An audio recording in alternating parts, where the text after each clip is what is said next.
एस.ए. Church Nandurbar आपलं आज सायंकाळच्या प्रार्थनेमध्ये आपलं सर्वांचं स्वागत करीत आहे. यावेळेस मी विनंती करतो की रेव्हरंट विश्वास पाडवी पुढे येतील आणि आजचे गीत ते गाऊ लागतील. विजय संगीतमधून गीत नंबर 31 आहे. उपासना संगीतमध्ये गीत नंबर 451 आहे.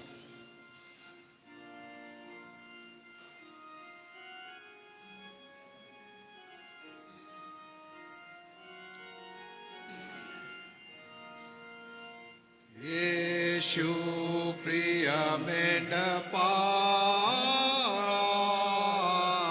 वाळे आम्हा कोकरा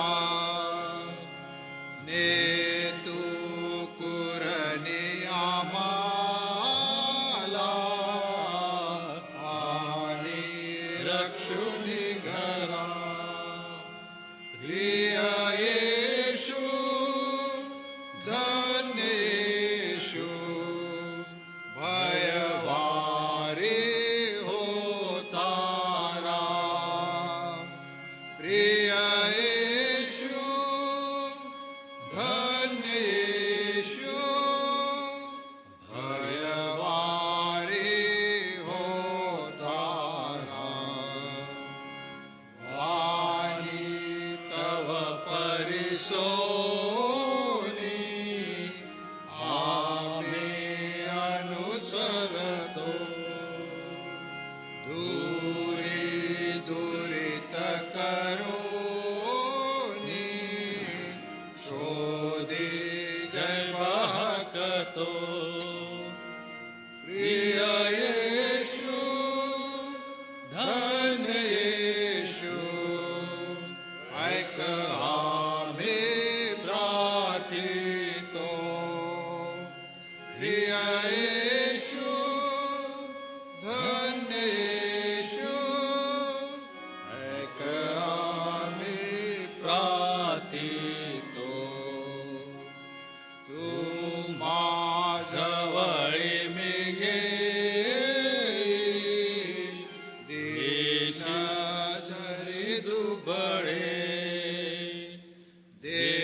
आज सायंकाळी पुन्हा एकदा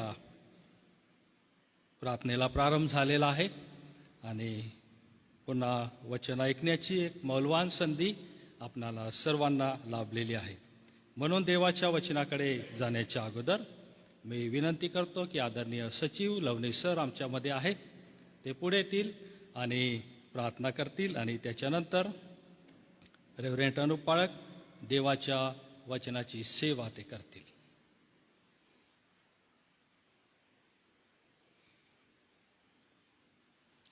प्रार्थना करू. हे माझ्या गौरवली संन्यासी पवित्र परमेश्वरा, सर्व पृथ्वीच्या निर्माण करत्या, पवित्र परमेश्वरा तुझ्या नावाला धन्यवाद असो, तुझी स्तुती असो, तुला गौरव महिमा असो. पवित्र परमेश्वरा, सर्व नाताळाचे कार्यक्रम तू अतिशय चांगल्या रीतीने आशीर्वादित होऊ दिलेस.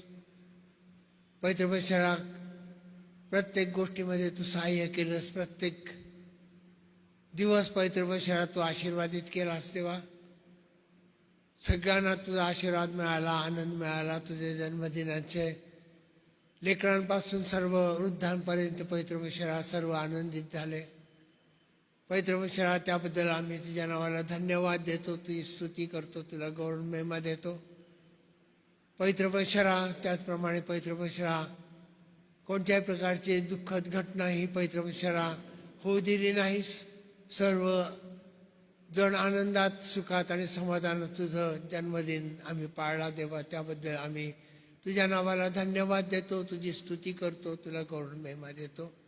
मागील वर्षभर पवित्र परमेश्वरा तू आमच्याबरोबर चाललास, आम्हाला सहाय्य केलंस. पवित्र परमेश्वरा, आम्हाला तुझं गोड वचन आमच्या कानी पडू दिलंस. वर्षभर पवित्र परमेश्वरा तुझ्या पवित्र सेवकाकडनं पवित्र परमेश्वरा तुझं वचन आमच्या कानावरती पडलं. त्याबद्दल सुद्धा आम्ही तुझ्या नावाला धन्यवाद देतो, तुझी स्तुती करतो, तुला गौरव महिमा देतो. देवा, पवित्र परमेश्वरा, प्रत्येक गोष्टीत तू आमचं सहाय्य केलं मागील वर्षामध्ये. पवित्र परमेश्वरा, त्याबद्दलही आम्ही तुझे आभार मानतो, तुझी स्तुती करतो, तुला गौरव महिमा देतो. आता हे आम्हाला नवीन वर्ष 24वे दाखवलेलं आहे. पवित्र परमेश्वरा, हे 24वे वर्षसुद्धा पवित्र परमेश्वरा आमच्यासाठी अतिशय आनंदाचं, सुखाचं आणि समाधानाचं जाऊ दे. आध्यात्मिक दृष्ट्या पवित्र परमेश्वरा तुझ्या पवित्र जनांकडनं आणि सर्व पवित्र जे तुझे जन आहे त्यांच्याकडनं आम्हाला तुझं सुवचन आमच्या कानावरती पडू दे. पवित्र परमेश्वरा, आमची आध्यात्मिक उंची वाढव, तुझी कृपा दे आमच्या डोक्यावरती ठेव. आमचं जीवन पवित्र परमेश्वरा आदर्शमय होऊ दे. तुझ्या कृपेतून दे तू आम्हाला चालीव. आणि पवित्र परमेश्वरा तू आमचं सहाय्य कर.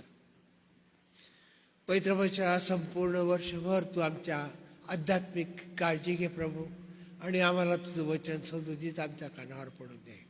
जे आमच्या वरिष्ठ आहेत त्यांच्यावरही तुझा पुलश्वास पाठव. ते ज्या करतात पवित्र परमेश्वरा ते आम्हाला आशीर्वादित होऊ दे. येशूच्या गोड नावाने मागतो म्हणून तू ऐक. आमेन.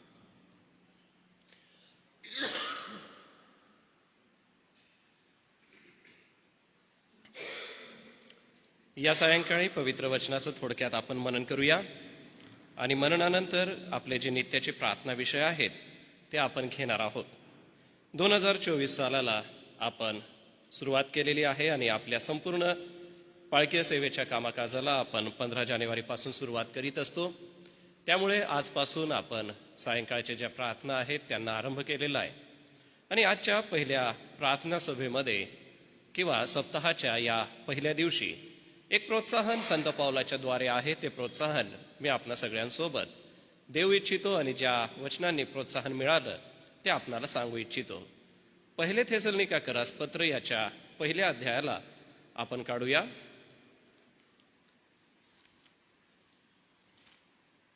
पहिले थेसलोनिकाकरास पत्र पहिला अध्याय 2 ते 5 वचनं आहेत. पहिल्या वचनापासून 5व्या वचनापर्यंत मी आपल्या सगळ्यांसाठी वाचतो.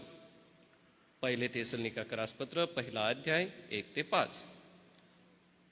नमस्कार व उपकार स्तुती देवपित्याच्या ठाई व प्रभू येशू ख्रिस्ताच्या ठाई असलेली थेसलोनिकाकराची मंडळी हिला पौल, सिल्वान व तिमथ्य यांच्याकडून तुम्हास कृपा व शांती असो.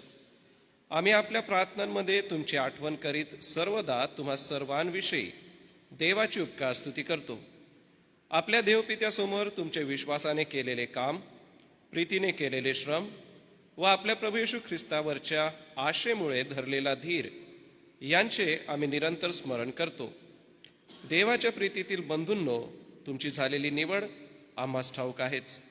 कारण आमची सुवार्ता केवळ शब्दांनी नव्हे तर सामर्थ्याने, पवित्र आत्म्याने व पूर्ण निर्धाराने तुम्हाला कळविण्यात आली. तसेच तुमच्याकरिता आम्ही तुमच्याबरोबर असताना कसे वागलो हे तुम्हास ठाऊक आहे. आता हे सगळं वाचत असताना आम्हाला त्याची पार्श्वभूमी कळून आली की संत पौलाने तिमथी आणि सिल्वान यांच्यासोबत थेसलोनिकाच्या या मंडळीला पत्र लिहिलेलं आहे. आणि पत्र लिहून प्रार्थनेचं एक प्रोत्साहन त्यांना दिलेलं आहे. हे जे प्रार्थनेचं प्रोत्साहन त्यांना संत पौलाने दिलं, हे प्रोत्साहन केवळ शब्दांचं नव्हतं, तर तो म्हणतो की आम्ही जसं 5व्या वचनामध्ये की आमचं शब्दांनी नव्हतं, तर त्यांनी कृतीने ही प्रीती केली आणि ही प्रीती त्यांच्या कृतीतून दिसून आली. ज्या वेळेला आपण प्रार्थना करतो त्या प्रार्थनेला आमच्या कृतीतून ते दिसलं पाहिजे. ह्यालाच धरून स्तोत्रसंहिता 66 याचं वचन 18 आणि 19 हे वाचलं तर असं लक्षात येतं की माझ्या मनात दुष्कर्मांचा विचार असता तर प्रभू माझे न ऐकता, पण देवाने ऐकलेच आहे. माझ्या प्रार्थनेच्या वाणीकडे त्याने लक्ष दिले आहे. स्तोत्रकर्ता प्रार्थनेविषयी किती गंभीर शब्द म्हणत आहे की माझे विचार हे प्रभूला कळतात, माझे विचार प्रभू ऐकतो आणि माझ्या वाणीकडे त्याचं लक्ष आहे. आमचा प्रभू आमच्या प्रार्थनेकडे लक्ष देतो, हे आपण कदापि विसरू नये. प्रार्थना केवळ बोलणं नव्हे, प्रार्थना केवळ शब्द नव्हे किंवा काही अलंकारिक जुळवून बोललेले असे शब्द नव्हे.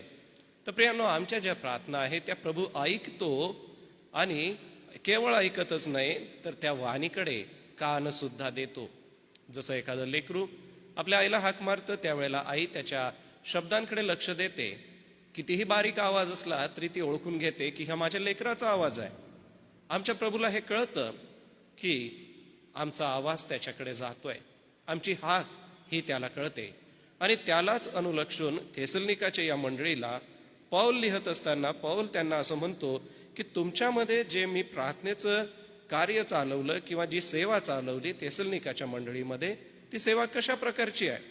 ती सेवा वचन 3 मध्ये सांगितलेली की कशा प्रकारे त्याने ती सेवा केलेली आहे. 4 गोष्टी सांगितलेल्या आहेत वचन 3 मध्ये: विश्वास, प्रीती, आशा आणि धीर. बघा, आपल्या देवपित्यासमोर तुमचे विश्वासाने केलेले काम, प्रार्थना ही केवळ प्रार्थना नव्हे तर विश्वासाने केलेलं एक काम आहे. ही प्रार्थना कशी आहे? प्रीतीने केलेलं श्रम आहे. हा विचार फारच मनाला प्रोत्साहन देतो की प्रार्थना ही केवळ प्रार्थना नाही तर ते श्रम आहे, काम आहे. आपलं काम आपण कसं करतो? फार प्रामाणिकपणे करतो. आपलं काम करत असताना आपण देव त्या कामाद्वारे कसा प्रसन्न होईल ह्याचा विचार करतो. मग ज्या वेळेला तुम्ही प्रार्थना करता त्यावेळेला हा विचार मनामध्ये नेहमी ठेवा की माझी ही जी प्रार्थना आहे, ही प्रार्थना जणू काय देवाने मला दिलेलं काम आहे आणि मला ती करायची आहे. मी त्याच्यामध्ये चुकता कामा नये, मी त्याच्यामध्ये आळस करता कामा नये. प्रार्थनामय व्यक्तींचं जीवनचरित्र जर आपण वाचलं तर कितीतरी जीवनचरित्र मिशनऱ्यांची आपल्या नजरेसमोर येतील किंवा आपल्या विचारामध्ये येतील की त्यांचं ते चरित्र वाचून आम्हाला प्रार्थना करण्याचं प्रोत्साहन मिळतं. प्रियजन हो, पौल आम्हाला ह्याच गोष्टीचं थेसलनिकाच्या मंडळीतून प्रोत्साहन देत आहे की प्रार्थना करत असताना आमचं ते श्रम आहे, आमचं ते कष्ट आहे आणि हे विश्वासाने असलं पाहिजे, प्रीतीने असलं पाहिजे. ज्या व्यक्तीवर आपण प्रीती करतो त्याच्यासाठी नक्कीच आपण प्रार्थना करत असतो. बरं, केवळ प्रार्थना ही शब्द नव्हे तर ती एक आशा आहे. आशा कोणाबद्दल असते की भरोसा कोणाबद्दल असतो की जी गोष्ट भविष्यात घडणार आहे त्याच्याबद्दल आम्हाला आशा असते आणि ती आम्हाला धीर देते. तुमच्या आणि माझ्या प्रार्थना मंडळीला किंवा विश्वासणाऱ्यांना ज्यांच्यावर आम्ही प्रीती करतो अशा लोकांना धीर देते. म्हणून प्रार्थना करत असताना नेहमी हे लक्षात ठेवा की मी जी प्रार्थना करते त्या प्रार्थनेच्या द्वारे माझा विश्वास प्रभूकडे कळत आहे, माझ्या वाणीकडे माझा परमेश्वर कान देत आहे, माझ्या प्रार्थनेकडे त्याचं लक्ष आहे आणि म्हणून मी आता धीर धरून आशेने प्रार्थना करेल. माझ्यामध्ये ती प्रीती भरलेली असेल लोकांसाठी प्रार्थना करण्याची, माझ्यामध्ये ती प्रीती भरलेली असेल की मी कोणासाठी तरी मध्यस्थी करावी. बरं, संत पौल एवढ्यावरच थांबत नाही, तर पुढील वचनांमध्ये तो आम्हाला एक गोष्ट सांगतो. जसं आता आपण पुष्कळ वेळेला म्हणतो की उपकार स्तुतीची प्रार्थना करूया, विनंत्या प्रार्थना रदबदल्या प्रभू समोर मांडूया. तर उपकार स्तुतीची प्रार्थना कशी आहे ती वचन 2 मध्ये सांगितली की कशी केली पाहिजे. आम्ही आपल्या प्रार्थनांमध्ये तुमची आठवण करीत सर्वदा तुम्हा सर्वांविषयी देवाची उपकार स्तुती करतो. कोणाविषयी करतो? प्रार्थनेमध्ये तुमची आठवण करून. बरं, ही आठवण कशी करतो? तर सर्वदा, सर्व वेळेस. थेसलनिकाच्या या मंडळीतल्या लोकांना तो भेटला आणि काही वर्षानंतर त्यांना पत्र लिहितो आणि तो म्हणतो की तुमच्या भेटीचा आनंद आहे. प्रार्थनेसाठी ज्या वेळेला आपण एकत्र जमतो, एकमेकांना आपण भेटत असतो, तो भेटीचा आनंद आहे. कारण आपण आपल्या कामामध्ये व्यस्त असतो, आपण आपल्या जबाबदाऱ्यांमध्ये व्यस्त असतो. हीच एक वेळ असते की ज्या वेळेला आम्हाला एकत्र येता येतं. म्हणून प्रार्थना आपण कधी चुकवता कामा नये. प्रार्थनेमध्ये आपण मंडळी म्हणून नेहमी उपस्थित असलं पाहिजे, सर्वदा आठवण केली पाहिजे. उपकार स्तुती म्हणजे काय आहे की ती आठवण करा, आभार माना. आज आपण कितीतरी गोष्टींसाठी आठवण केली पाहिजे, उपकार स्तुती केली पाहिजे. असं नाही की इतिहासात ज्या गोष्टी घडून गेल्या त्या काल संपल्या, आता त्या पुढे होणार नाही. नाही प्रियांनो, परंतु इतिहासामध्ये तुम्ही आणि मी केलेल्या ज्या प्रार्थना आहेत त्या आठवण राहतील. त्या भविष्यामध्ये आम्हाला धीर देतील, भविष्यामध्ये आम्हाला आशा देतील. म्हणून उपकार स्तुती करा, सर्वदा आठवण करा. आपल्या बंधूंची, आपल्या सभासदांची, आपल्या मित्रांची नेहमी प्रार्थनेमध्ये सर्वदा आठवण ठेवा. आणि ही आठवण ठेवत असताना काही गरजा सुद्धा असतात. प्रार्थना करत असताना आपण उपकार स्तुती करतो, प्रार्थना करत असताना काही गरजा आपल्या असतात. काय गरजा असतात त्या 3 अध्यायाचं 10व्या वचनात सांगितलेलं आहे. 1 थेसलनी 3:10 यामध्ये आमची पहिली गरज जी प्रार्थनेमध्ये आम्ही उचलून धरली पाहिजे ती 10व्या वचनात आहे. आम्ही रात्रंदिवस पुष्कळ प्रार्थना करतो की आम्ही तुम्हाला तोंडोतोंड पाहावे आणि तुमच्या विश्वासातील न्यूनता पूर्ण करावी.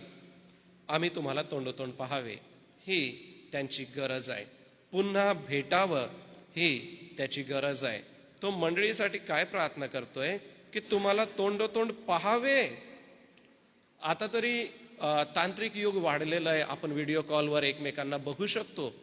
परंतु या ठिकाणी जर आपण बघितलं तर पत्र लिहिलं, ह्याच्या मागे त्यांची भेट नंतर झाली नाही. म्हणजे त्याचं प्रेम किती आहे. गरज प्रार्थनेमध्ये आपली ही ठेवली त्याने की माझ्या प्रार्थनेमध्ये माझ्या प्रिय लोकांना मला भेटायचं आहे आणि त्यांना पुन्हा भेटावं ही विनंती मंडळीच्या भेटीबद्दल त्याने केलेली आहे. प्रियजन हो, विश्वासामध्ये असे चांगले मेंटर आम्हाला असतात की जे आम्हाला मार्गदर्शन करतात, मदत करतात. त्यांच्या भेटीने आम्हाला नेहमी आनंद असतो. म्हणून आपण ज्या वेळेला प्रार्थना कराल त्यावेळेला आपल्या मित्रपरिवाराची, आपल्या आप्त नातेवाईकांची व ज्या ज्या परिसरामध्ये, ज्या ज्या क्षेत्रामध्ये आपले मित्र असतील, परिवार असेल किंवा ओळखीचे लोक असतील, त्यांच्यासाठी आठवण करा आणि त्यांच्यासाठी आपल्या प्रार्थनेमध्ये सर्वदा आठवण ठेवा. दुसरी गरज आहे 4थ्या अध्यायाच्या 3ऱ्या वचनामध्ये. कारण देवाची इच्छा ही आहे की तुमचे पवित्रीकरण व्हावे, म्हणजे तुम्ही जार कर्मापासून स्वतःला अलिप्त ठेवावे. पवित्रीकरण प्राप्त व्हावे ही गरज प्रार्थनेमध्ये आपण ठेवली पाहिजे की हे परमेश्वरा, माझं पवित्रीकरण व्हावं. हे परमेश्वरा, मी जार कर्माच्या गोष्टीपासून अलिप्त असावं. ही झाली वैयक्तिक गोष्ट. परंतु मंडळीसाठी ज्या वेळेला करतो, आता पौलाने हे मंडळीसाठी केलेलं आहे. मंडळीसाठी त्याने ही प्रार्थना केलेली आहे की मंडळी ही पवित्र असावी. मंडळीतला प्रत्येक सदस्य पवित्र असावा, जार कर्मापासून दूर असावा. कदाचित थेसलनिकाच्या या परिसरामध्ये असे वाईट प्रकार घडत असावेत आणि मंडळीतले सभासद त्याच्यामध्ये पडू नये म्हणून पाऊल मंडळीचा एक वडील म्हणून, मंडळीचा मार्गदर्शक म्हणून त्यांच्यासाठी काय विनंती करतोय, देवासमोर कोणती गरज तो सांगत आहे की देवा, मंडळीतल्या सभासदांचं पवित्रीकरण व्हावं आणि त्यांनी जार कर्मापासून दूर असावं. वैयक्तिक शुद्धता आणि पावित्र्य. तिसरी गरज तो सांगतो ती 5व्या अध्यायाच्या 17व्या वचनात आहे. निरंतर प्रार्थना करा. आपल्या सगळ्यांचं पाठांतर केलेलं हे वचन आहे. निरंतर प्रार्थना करा. प्रार्थनेमध्ये आमची गरज काय आपण देवाला सांगितली पाहिजे की निरंतर प्रार्थना करण्यासाठी हे परमेश्वरा तुम्हाला शक्ती दे, बळ दे, निरंतर प्रार्थना करण्यासाठी तुम्हाला वेळ पण दे. अजून एक गोष्ट आहे 5व्या अध्यायाच्या 18व्या वचनात. सर्व स्थितीत उपकार स्तुती करा. आम्हाला उपकार स्तुती करण्याची गरज आहे. खूप साऱ्या वेळेला आम्ही उपकार स्तुती करण्यामध्ये कमी पडत असतो. उपकार स्तुती करायला कमी पडू नका, कारण आम्हाविषयी ख्रिस्त येशूमध्ये देवाची इच्छा हीच आहे. सर्व स्थितीत उपकार स्तुती करा. आपण ज्याही परिस्थितीत आहात त्या परिस्थितीत देवाची उपकार स्तुती करा. हे तर झालं प्रार्थनेचं एक आराखडा पौलाने आज आम्हाला दिलेला आहे. तो सर्वप्रथम म्हणतो की प्रार्थना कशी केली पाहिजे. देव आमचं ऐकतो, आमच्या हाकेकडे कान देतो, या विश्वासाने प्रार्थना केली पाहिजे. आणि प्रार्थनेमध्ये विश्वास असला पाहिजे, प्रार्थनेमध्ये प्रीती असली पाहिजे, प्रार्थनेमध्ये आशा आणि धीर असला पाहिजे. आणि हे सगळं करत असताना आमच्या परिवाराची, आमच्या मंडळीतल्या सदस्यांची, आमच्या मित्रांची आम्ही सर्वदा आठवण केली पाहिजे. आणि हे करत असताना आम्ही त्या लोकांना पुन्हा भेटण्याची, मंडळीच्या भेटीचा आनंद, सभासदांच्या भेटीचा आनंद, विश्वासणाऱ्या प्रत्येक व्यक्तीला जो आपुलकीचा, मायेचा संदेश आपल्याकडून मिळतो किंवा प्रार्थना मिळतात, त्या भेटीच्या असल्या पाहिजे. त्या प्रत्येक व्यक्तीचं पवित्रकरण करणाऱ्या, निरंतर प्रार्थना करणाऱ्या आणि उपकारस्तुती करणाऱ्या अशा असल्या पाहिजे. अजून एक प्रोत्साहन शेवटी तो देतो, ते 25व्या वचनात आहे. 1 थेसल 5:25. बंधूंनो, आम्हासाठी प्रार्थना करा. ही गरज आहे. पाहिलं आपण की उपकारस्तुती, रदबदल्या आणि मध्यस्थी, कोणत्या गोष्टीची तो मध्यस्थी करतो? आम्हासाठी प्रार्थना करा असे तो मध्यस्थी करतो. सुरुवात त्याने काय केली? मी सिल्वान आणि तिमथी यांच्याकडून सलाम. म्हणजे पत्र लिहत असताना पौल आहे, सिल्वान आहे, तिमथी आहे. आणि हे मंडळीला ज्या वेळेला पत्र लिहून तो सांगतो त्यावेळेला तो म्हणतो आम्हासाठी प्रार्थना करा. बंधूंनो, आपण जे सर्व प्रार्थनेसाठी जमतो, आपण एकमेकांसाठी प्रार्थना केल्या पाहिजे. आपण हे प्रोत्साहन संत पौलाचं घेऊया. आज सायंकाळी एक प्रार्थनेचा आराखडा मी आपणासमोर ठेवलेला आहे.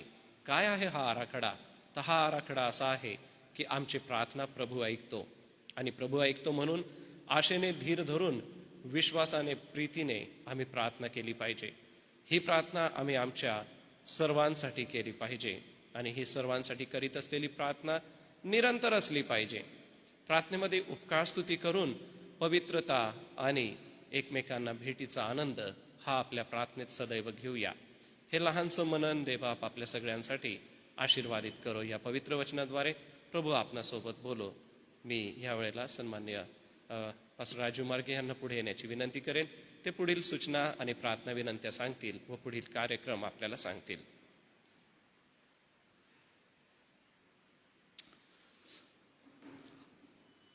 आजच्या सायंकाळी पुन्हा एकदा आम्ही प्रभूला धन्यवाद देतो की सुंदर बोध आमच्यापर्यंत येऊन पोहोचलेला आहे प्रार्थनेच्या सामर्थ्याविषयी आणि देवाच्या महान सहभागितेविषयी. आणि म्हणून मी रेव्हरंड अनु पाळक यांचे विशेष आभार मानतो.